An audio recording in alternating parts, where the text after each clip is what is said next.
Hi, welcome to another exciting episode of the Andre The Beast Crayton Show with my co-host, the one, the only, the practicist herself, Yolanda M. Smith. What's up, Dre? You are so funny. What's up, love him. You're just so excited to have me back. You don't know what to do. I don't know what the hell to do, but we got a new sign in the back. I bought you back. You know I created that shit. I love it. You know, he was like, you know what, girl, you got to get back in this studio. I'm not playing with you. Because I had to do it the easy way. You're a visual person. I am visual. So I told the web guy, I'm like, look. Well, make her look good. This is what he said. He said, Dre, you want me to put Yolanda on there? I was going to say, hell no, I got this. And then I was like, I really don't got it.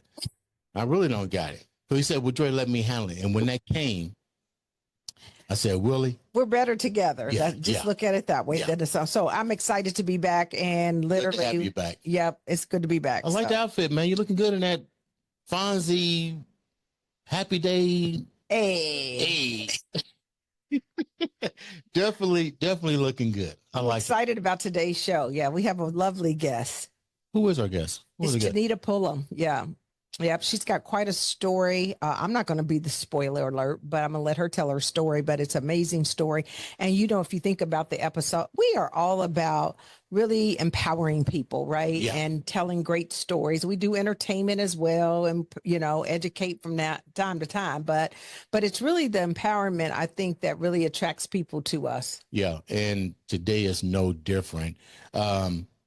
This woman has definitely a story of perseverance. Let's call it what it is. Perseverance, still making moves, still making a major impact. That's that beast mode, baby. Yeah. Introduce this beautiful young lady to the show. Yes. So I'm not going to do the introduction. I'm going to allow her to do the introduction. So without further ado, we would like to bring to the Andre The Beast Crayton Show, Miss Chanita Pullom. How are you, my dear? I am doing well. Thanks for having me. I'm excited. That was a great little, I guess, background when it came to me as far as the perseverance. I love that. Thank you so much. And I can't wait to tell my story. Well, hey, we're not going to belabor it then yet. Yeah. So before we get into asking a bunch of questions, I think it is great if you could give our viewers a little bit of background. Well, as they said, I am Chanita Pullom. I am originally from St. Louis, Missouri, but I reside in Denver, Colorado, but the suburbs of Denver. I'm in the television media industry, and I've been in this industry for 13 years. It's something that I always wanted to do. Went to school for it, got my degree in communications. So funny story is I wanted to be in front of the camera, but I had a professor that kind of steered me in the other direction of going behind the scenes in a great way. So I'm happy he did, but we'll get into that later. But yeah, so again, thanks for having me, guys. I'm ready to get into the story when you guys are. You said you're from St. Louis. You're a Midwestern, which is far from our great city, the greatest city and state in the world, Indianapolis, Indiana, Carmel, Indiana, Lawrence. Shout out to Lawrence. Call it what it is. The greatest in the world. The greatest. I love my city. I rep my city. Okay, rep it. So what was it like? So she's our neighbor. She's our neighbor. Yeah, she's our neighbor. Close friend, but you know, she's in Denver right now. But what was it like for you in St. Louis? What was it like growing up as a young girl? Honestly, St. Louis was amazing. I still, what Nelly say, I'm from the Lou and I'm proud. I'm very proud of where I'm from. I grew up in the hood, but I was schooled in a predominantly white area. So my mom, even as a young child, I guess she had the vision of, you know, this girl is going to go somewhere. And I'm only child.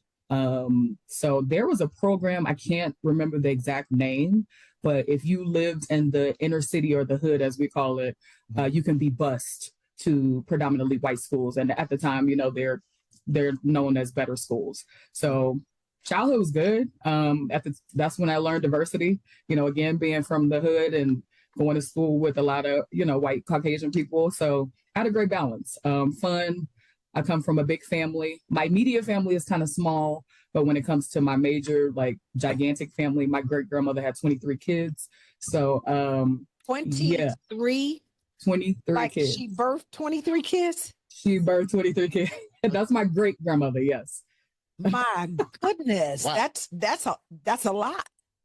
It's That a means lot. she stayed pregnant a good I don't know how long she Pretty lived, much but most of her life. What do you maybe mean? yeah, a Yeah. good third of it at Yeah. least. Yeah. Yeah.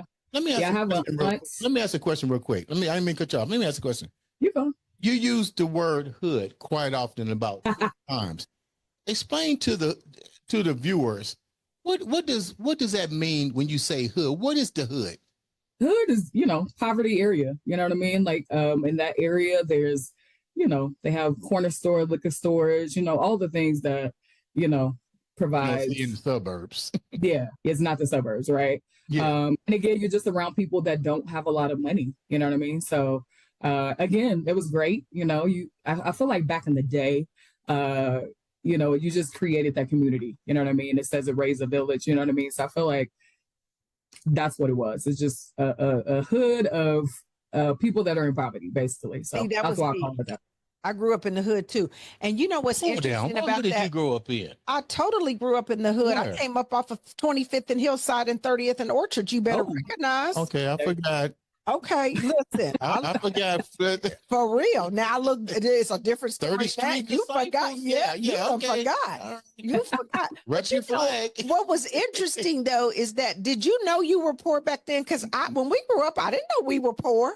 I mean, we were poor. We never went without food. I never remember the lights off or whatever, but our apartment complex literally was right next to the projects.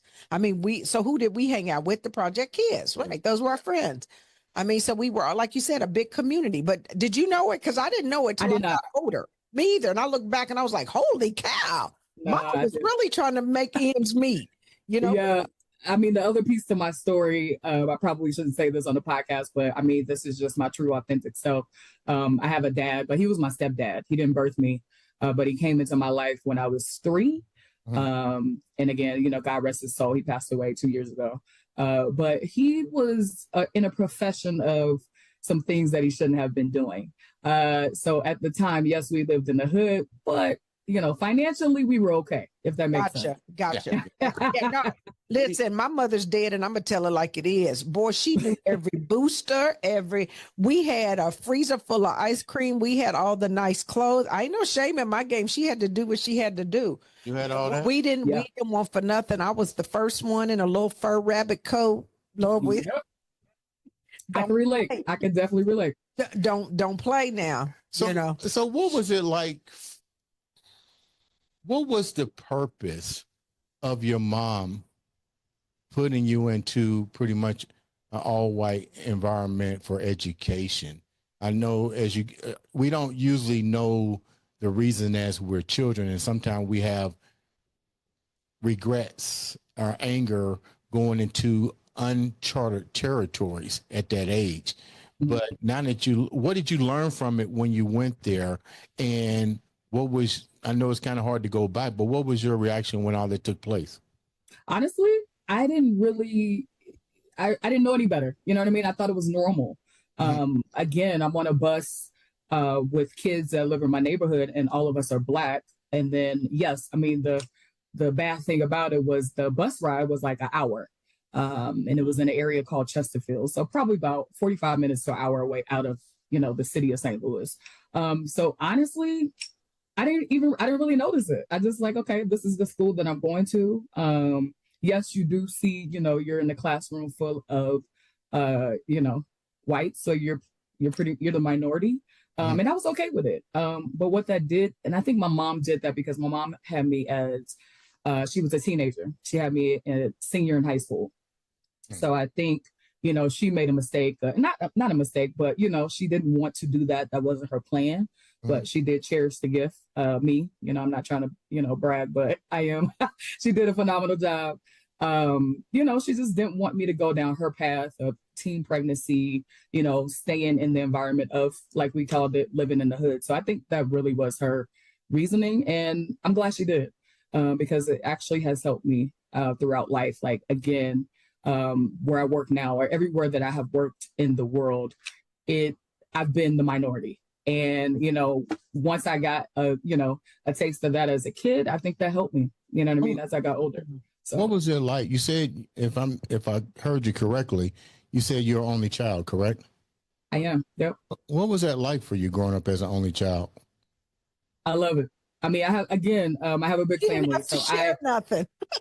it, it didn't feel Oh, like yeah. it because again, I was around my family all the time. I have a lot of cousins, and our aunts, their moms and uncles made sure that we stuck together.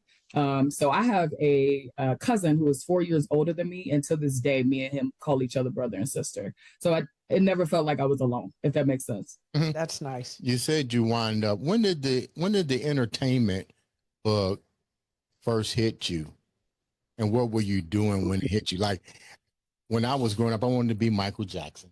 I remember seeing him on the Ed Sullivan. I got up and I started dancing. What's wrong with that? Didn't pan out very well, did it?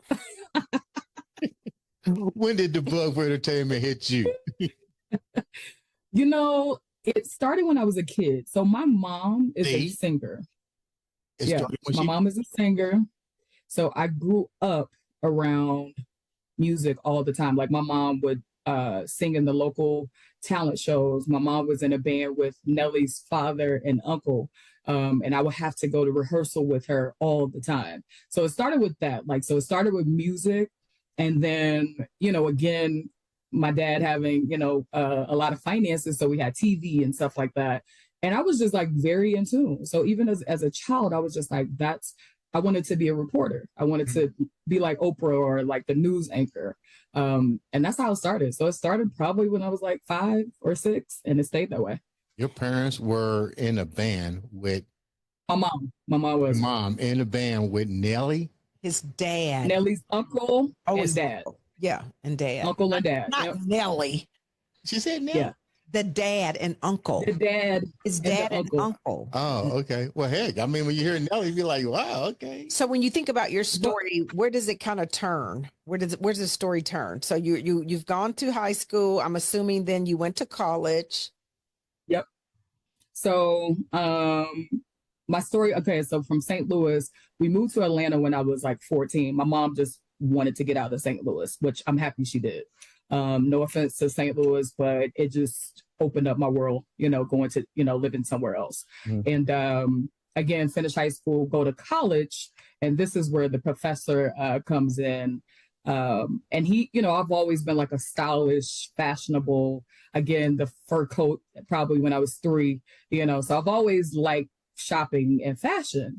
And every class that this professor had, I took. So he always just took notice in what I had on and stuff like that. And, we had one-on-one conversations, and he, I told him I wanted to be a reporter. And he was like, you don't want to do that. Because he was a big time radio host for like over 40 years. His name is Rhubarb Jones. He also has passed away, but that was my favorite professor. He was like, being a reporter is not going to get you any money. And I'm like, what do you mean? He was like, nowadays, he said, it's not like what it used to be. Back in the day, you could just sit, look cute, and read the teleprompter. When I was in college, it started to become, you have to write the story. You gotta hold the camera. You know what I mean? You have to do everything for a little amount of money. So he said, what you really want to do is find a job in the entertainment field. He said, still stay in the field, but behind the scenes. He said, that's where the money is. And he's like, I'm not trying to steer you, but he was like, I know you like money. So he's like, I'm just telling you, being a reporter, you're probably going to have to put a good 20 years in before you get to a decent salary to where you can afford to live. So that's where it turned. What was your first major job opportunity that you landed with that advice? My first major opportunity was literally 4 months after I graduated college, and I got my first TV job at Fox Television in Los Angeles, California. Nice. So I was excited for that. I was applying I didn't care where I moved. It could have been Alaska. It could have been Hawaii. I just needed it to be a major entertainment company. And thank God Fox took a chance on me. And of course, being in LA, that was fun. So how difficult was it for you to break into the field at first try? Because you're coming out of college, you are a female. How difficult was it for you to actually be taken serious? Can I tell you something? God is good. So because it wasn't difficult. Again, 4 months. Yeah. Wow. 4 months. And I thought that was a long time. They were like, Chanita, 4 months is really, really, really like amazing. Like people, it take years before they actually get a job in their field. And I didn't know, but I was so impatient. I'm like, I need to make money because I was so broke, especially. And then of course, moving to LA from Atlanta. But honestly, Andre, when I got the job at Fox, I made sure that I made connections. I made sure that I used my communications degree as far as networking with people, talking to the right people to steer you in the right direction, because there's so many, and a lot of people don't know this, there's so many jobs behind the scenes, whether it's in television, movies, music, and that's where the money is. But you just have to find your niche. You got to stay focused. And I did. And again, be around the right people. So what do you do specifically? So share with the viewers what you do. So my corporate title, it is called least access. But the layman's term, basically the easy way of defining that is I deal with people that have their own television shows or television channels. And actually one of my major clients is based out of Indiana. Bend, I think it's Bend, Indiana. Yeah. Where, in Indianapolis? No, but I think it's Bend. That's where the headquarters is. Wow. Yep. Wow. I'm actually supposed to come out there soon to visit them. They're going to, give me a tour of the TV station and stuff like that. And it's one of our major channels. I can't say the name, but I will tell you guys once we finish. Yeah. How do you find the talent to? They find us. Really? So what I do is actually a FCC regulated law. And they came out with this law in the 1980s. And I call them regular Joe Smo people like me and you, they got jealous like that. People were getting on TV like ESPN and BET and, all the major networks. Right. And regular Joe Smo people, they're not celebrities. They were trying to figure out, how can I get on TV if I'm willing to pay? So the government, federal government, said, you know what, if you are a cable or satellite company, and since I work for NBCU Universal, Comcast owns NBC Universal. So technically NBC is a cable network. So if you're a cable or a satellite company, you have to provide a certain amount of bandwidth for regular Joe Smo people to have the opportunity to have a TV channel or a TV show. So I have people that have channels, and then I have people that have shows that I deal with. And so then they lease some bandwidth from you guys. Is that what that is? So that they can actually be on the airwaves or something like something? I mean, technically, but it's the easy way to describe it to people that don't know the technical terms is they're leasing a TV channel. So either 30 minutes or more, or they lease the whole channel for 24 hours. So the minimum is 30 minutes and then the max is 24 hours. We need a show. We got a show. I can help you out. We got a show. Another one though. We're going on NBC though. Why not? Oh, you already put it out there? Yeah, she said she can. Okay. Hey, this show provides quality entertainment. I mean, education. Listen. I had no idea this even existed. Listen. We just learned something new. So what was something in your life that you literally had to overcome when you think about life? Because it sounds like so far it's been pretty good to you. It sounds damn good. Yeah, I'm like, I'm like, damn good. Yeah. Well, in 2018, I had a health scare, and I'll try to sum up this story because two things happened back to back. And at this time, I was actually living in Washington, so I had moved from LA at Fox, and then I went to Washington State. I got an offer from an ABC affiliate station. So I was in Washington, still kicking, still having fun, but a new state, new television station. And out of the blue, I woke up actually on a Sunday, and I couldn't get up out of the bed. And I'm like, am I having a seizure? Like, you know what I mean? Am I paralyzed? But again, you know how you're waking up, so your eyes is not really open. So long story short, I finally get up, not realizing what the heck was going on, go in the bathroom, look in the mirror, and I had open wounds all over my body. What? Basically, I was stuck to my sheets. That's why I could not get up, and I didn't know it. Huh? Right? Yeah, I know, right? You went to bed normal. You went to bed fine. Yep.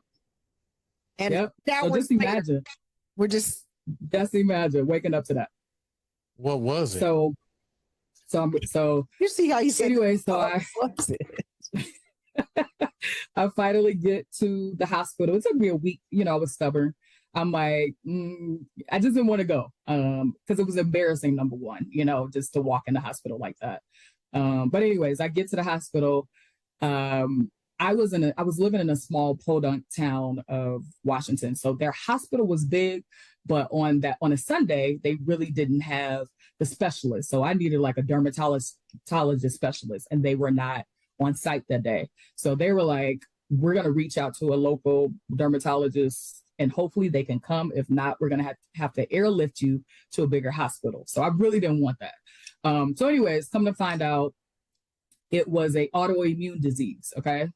And the crazy thing is this autoimmune disease is called pemphigus vulgaris, is normally in people that's 80 years old and above. So everybody was confused, like, why does she have this? At the time I was 32.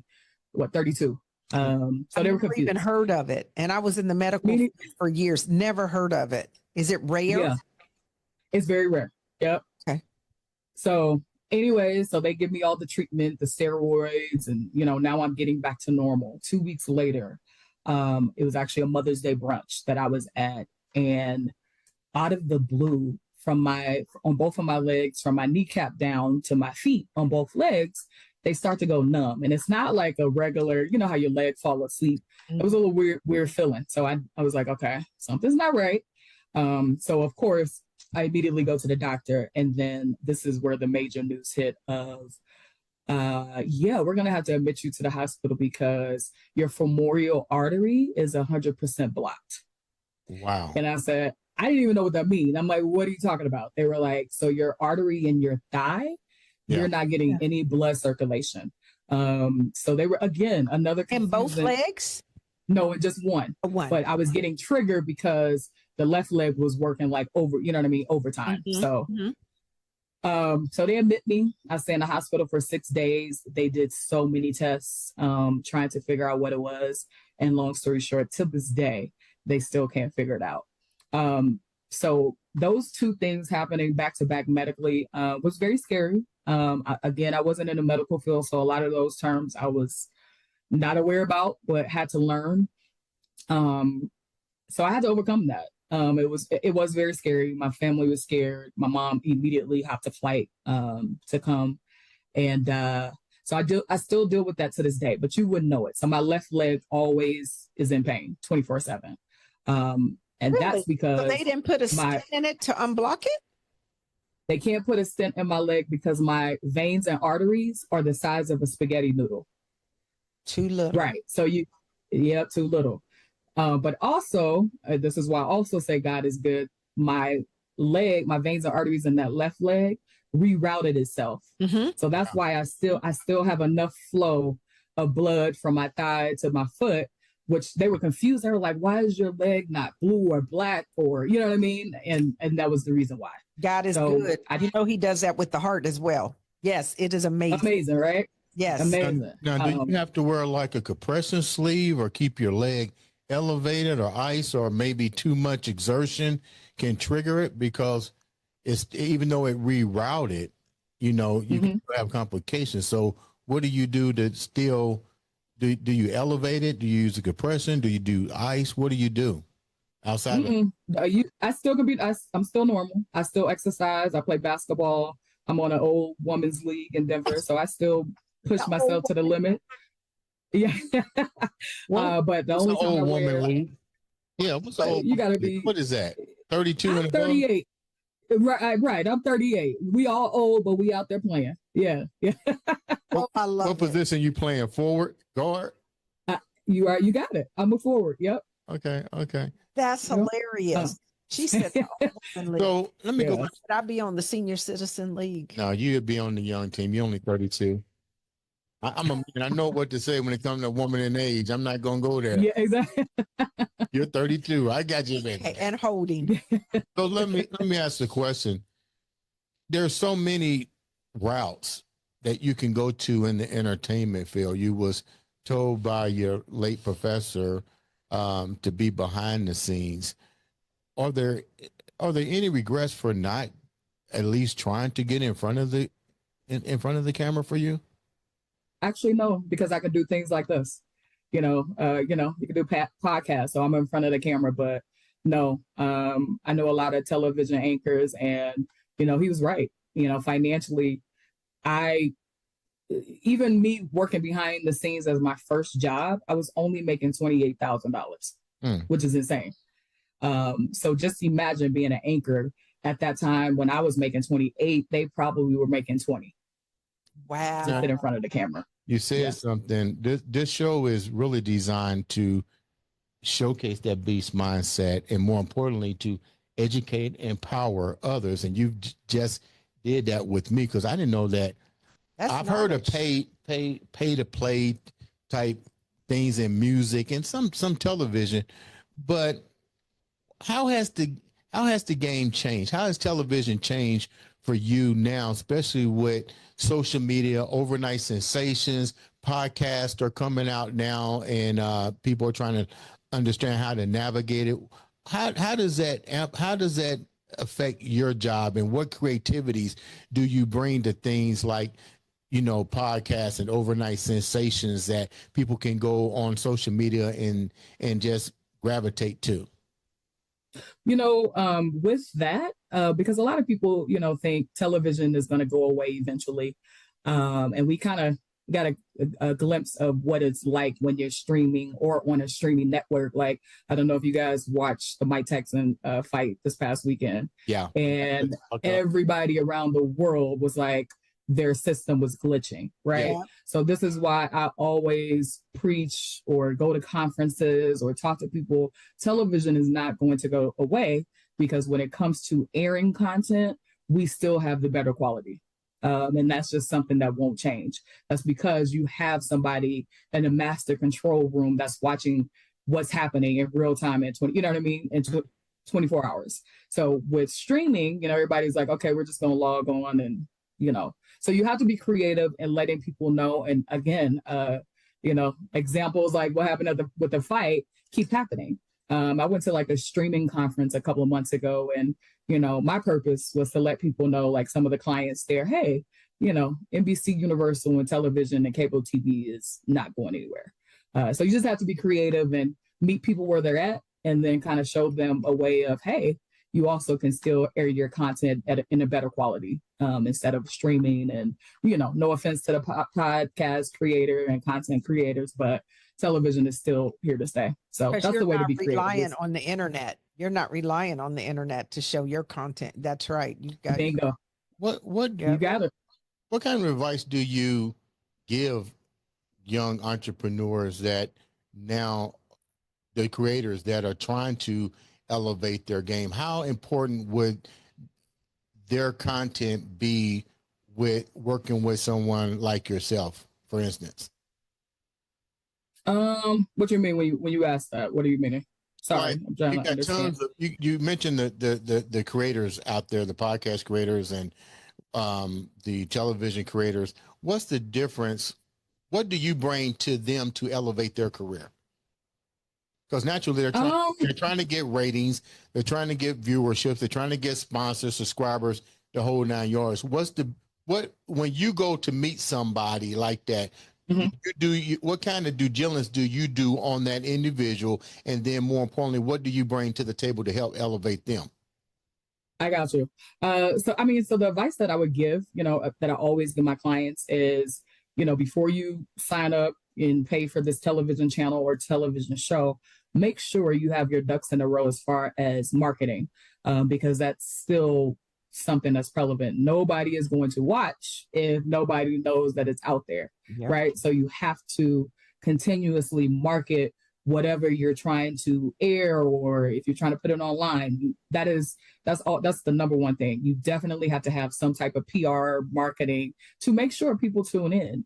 My other thing is I preach networking. Networking is still a prevalent thing. Like, I feel like everybody, I don't care what industry you're in, network, you have to do that. You have to get in the room with the right people. You know what I mean? Come So on now. you always want to be around people that are smarter, have a little bit more knowledge, and and you put your heads together and you can come up with something beautiful. So those are my two advice that I give to all my clients. She got the and brand it seems to work. down. Yeah, She yeah. got the brand. You got that right. Because if you don't promote, right, you stay relevant. The other thing is stay relevant. Good content, right? Yeah. But you gotta promote and networking. Your network, your net worth is your net worth. Are you preaching that to me? I know. I'm just saying. So my next question to you is, what have been some of the disadvantages of going into the field for you being a woman and a woman of color in a situation that's basically controlled by the white media, pretty much?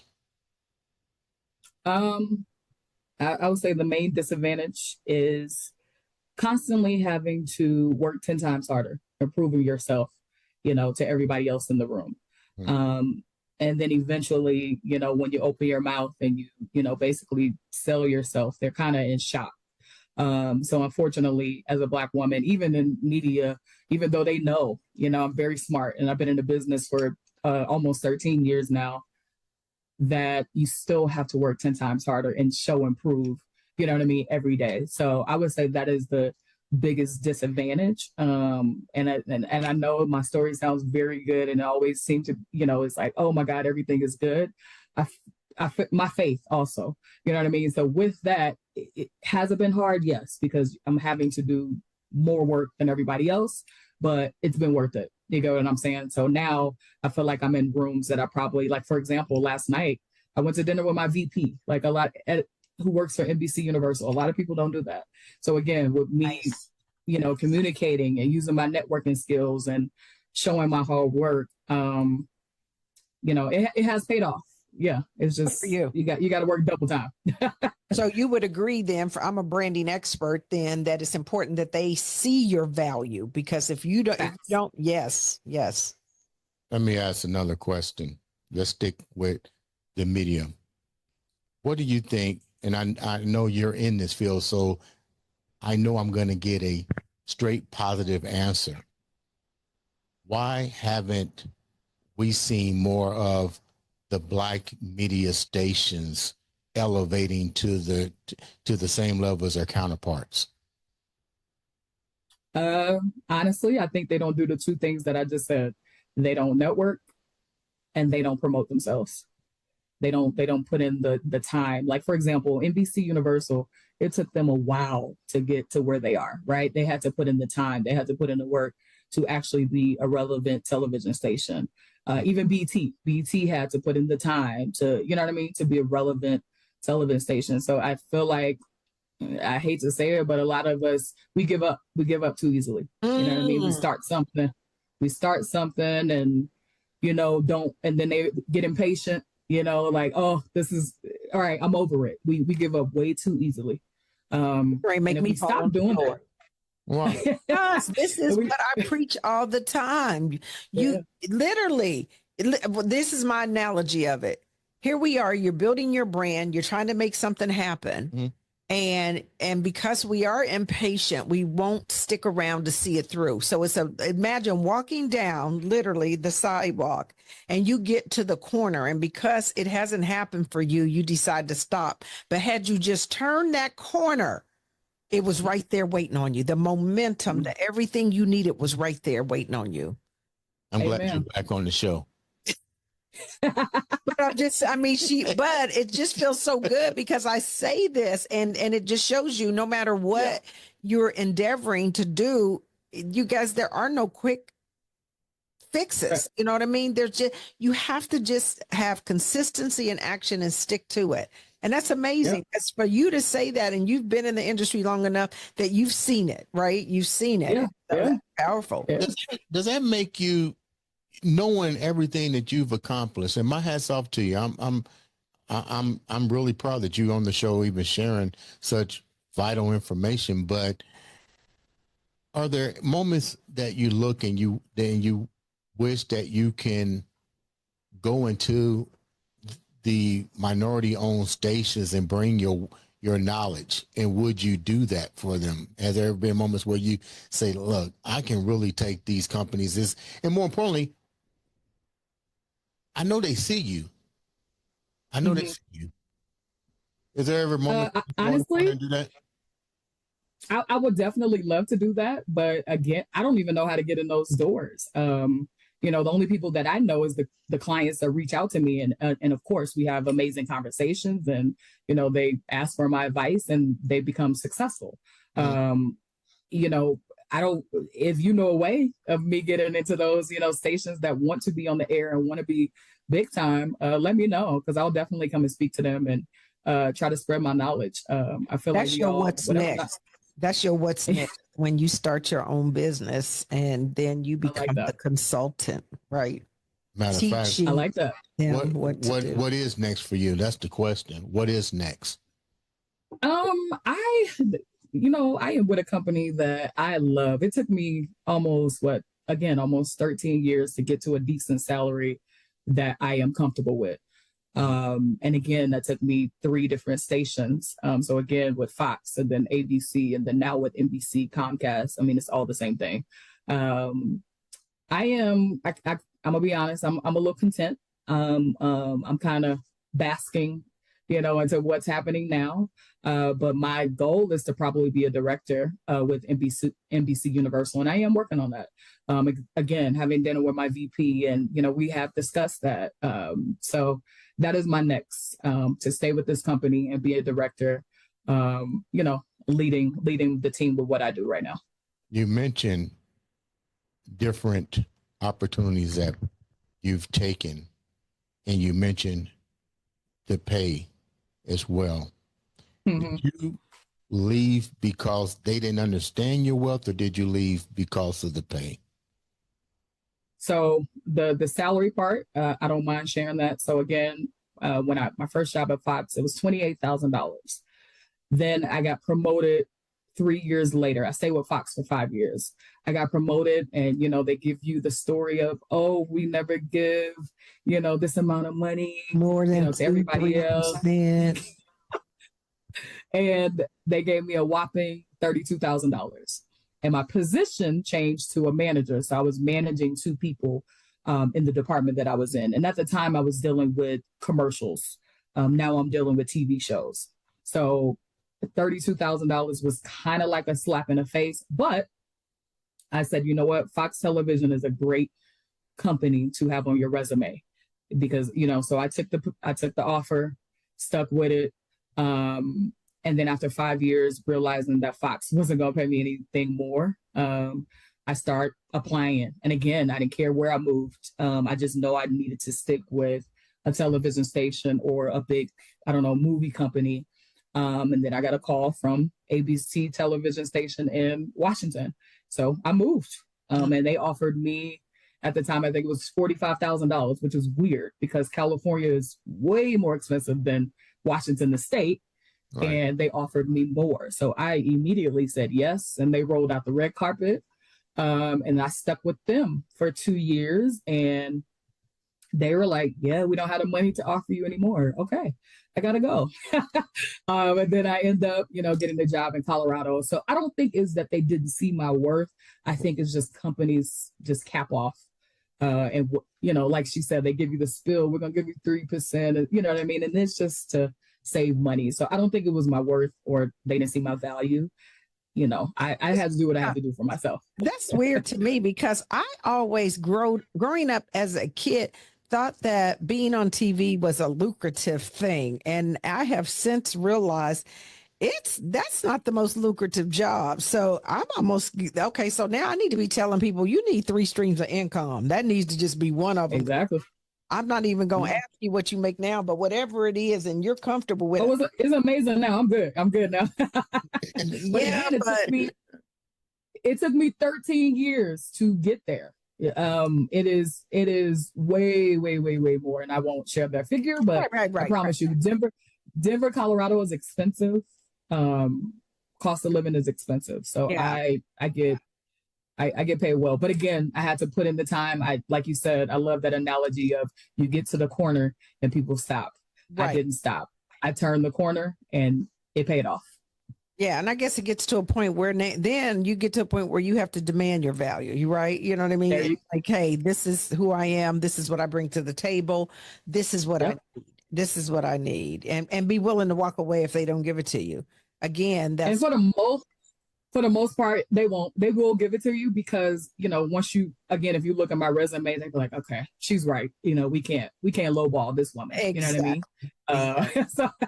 So, and they know that. But if you let them, they definitely will. Well, yeah, anybody will. But I was mad, girl, because I didn't know that they wouldn't. I was like, I need my hair done every day, my makeup and wardrobe. They was like, you don't get all that being on TV. I was like, what do you mean? No, only if the company, only, they have the budget. Only if you maybe on the Today Show, but there you go. There you go. Yes. You got to be on one of those serious major shows, but just to do the news or something, you coming in your own makeup, your own clothes. I know, because I see them on TV sometimes, and I'm like, girl, you don't need to wear that dress one more time. I'm gonna ask another question before we wrap up here. Gotta go. My wardrobe is simple, spandex. Oh. Okay.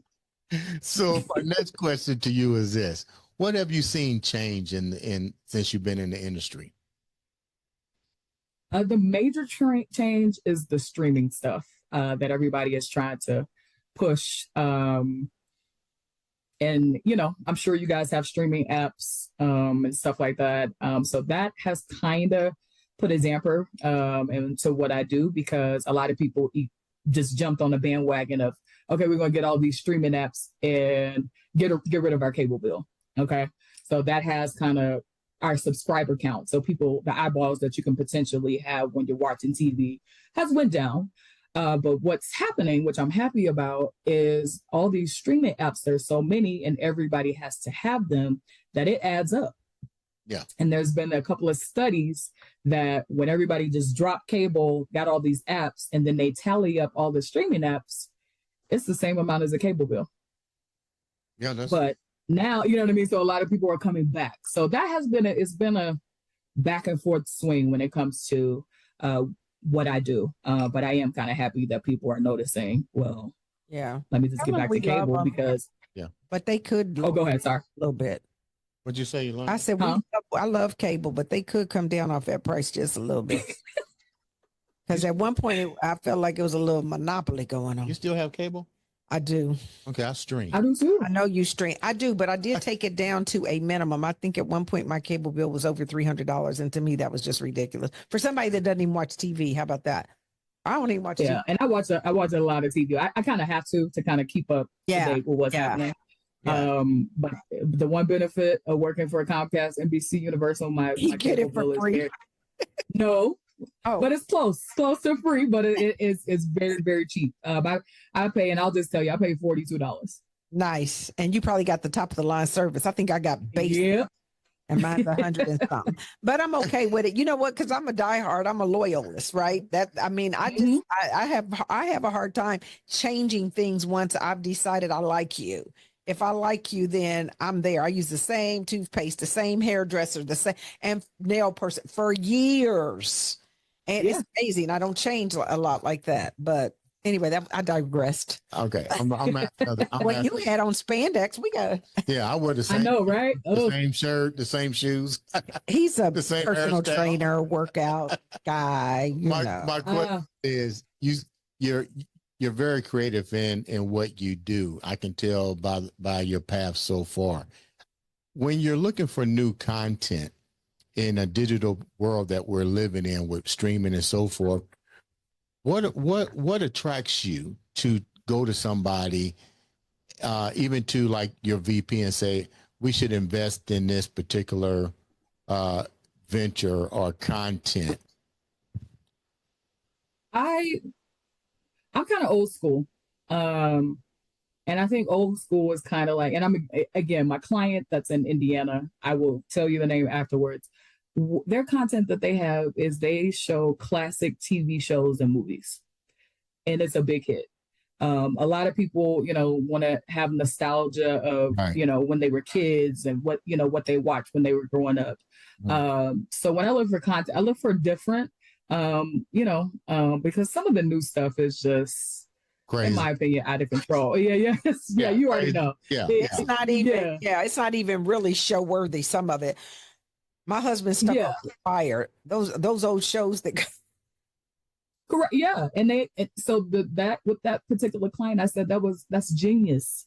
Because a lot of people, with the new stuff, we just said it's crazy. It's not really creative. Like I feel like people just be doing stuff. That's just my honest opinion. So what we look for, like, what I look for in particular, is just something different. Make people feel good. Don't do anything too crazy. That's just, it's pretty simple.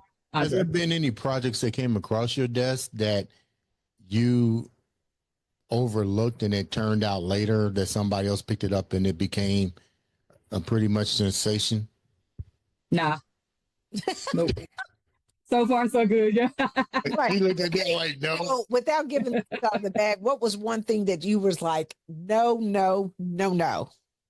The crazy thing is we have to accept everything with what I do, because it's just a law, because a client can sue us. So if they're putting, I'm being honest, so if they're putting something crazy on there, we have to air it.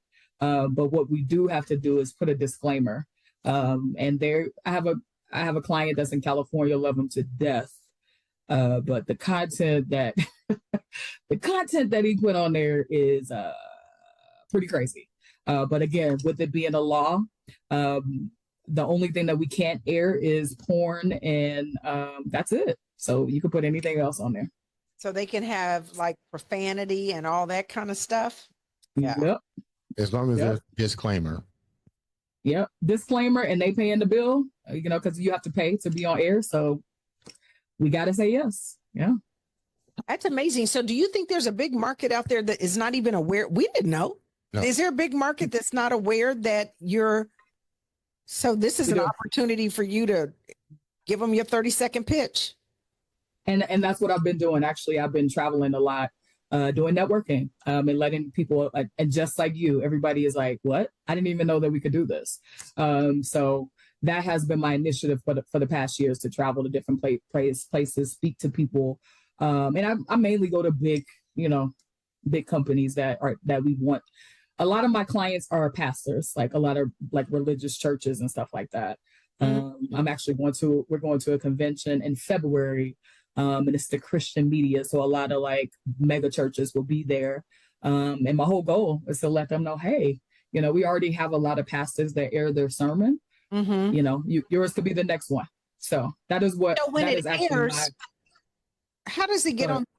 Is it a channel? Is it okay? I'm kind of confused, because if it's not a channel, it would be like a channel, but it's on TV. Yeah, it's on TV. It's on Fox Universe. No, so it's on. They get their own channel. You get what I'm saying? Oh, okay. Yeah, in their city. Yes. Yep. Okay, it's their channel in their city, so it's more local. It depends. We have people so I deal with in the Western division. So I deal with all states that's in the Western hemisphere. Okay. So yes, we do have some clients, say for example, they just want the Houston market. They only air in Houston. But then we do have clients that are in all of the Western states that I deal with. So it depends on the client, and what they can afford. I'm getting ready to say it. Is it, without giving the prices away, is it pretty affordable for a startup content people? Is it affordable for them? I think it is. Yeah. Yep. If you start in your little market that you're in, make money off of that and work your way up. Yes. Yep. And so when you say make money off of it, how do you make money? Yeah, I have to tell you that off air. All right. Yeah, we going to look. I don't look. I don't be on the edge of our seat like this. We provide quality education, but we don't give all the secret sauce. The secret sauce you got later. That's the whole point of tuning in, and then contact us and ask us what we need to do. How can people get in touch with you if they're interested? I'm on Facebook, so you can find me, Chanita Pullom. I'm on LinkedIn at Chanita Pullom. I am on Instagram. It is private. But if you're somebody that, I think is worthy of, being on my account, then I will accept you. There you go. And that's it. Yeah. Yeah. Yep. So you do the West. That means there's somebody like you that then does other markets as well, right? I'm assuming you cover all the 4 quadrants. You are very correct. Yep. Yes, gotcha. We can talk. We can talk about it off air. I can get you in a connection. If you guys are serious and want to actually air this on TV in your area, I can help you out. Okay, thank you. So my question before we wrap up, you have had such a beautiful and extraordinary life. You definitely praise God for your journey and stuff. You've had some ups, but not some downs, but not many. You're definitely doing a lot of things to impact individuals. Thank you so much for taking time to come on our show and basically share with us some knowledge I had no idea existed. I'm in my seat right now. We don't both got to the edge of the seat, and believe me, when this show's over, she's gonna be bugging me, asking me, "Well, Dre, let's call her." Well, we got her right here. What keeps you in that beast mindset? Lead the viewers with something that keeps you in that beast mindset. The fact that you wake up every day and you still have breath, because it could be worse. So my advice to people is enjoy life. We only get one. Yes, you're going to have ups and downs. It's, you're going to have roller coasters. You're going to hit some brick walls. You're going to hit some, corners. But like Miss Yolanda said, just turn the corner and keep going. And just enjoy it while we're here, because I don't think we'll ever get this opportunity again. Ladies and gentlemen, this has been another exciting episode of the Andre the Beast Crayton.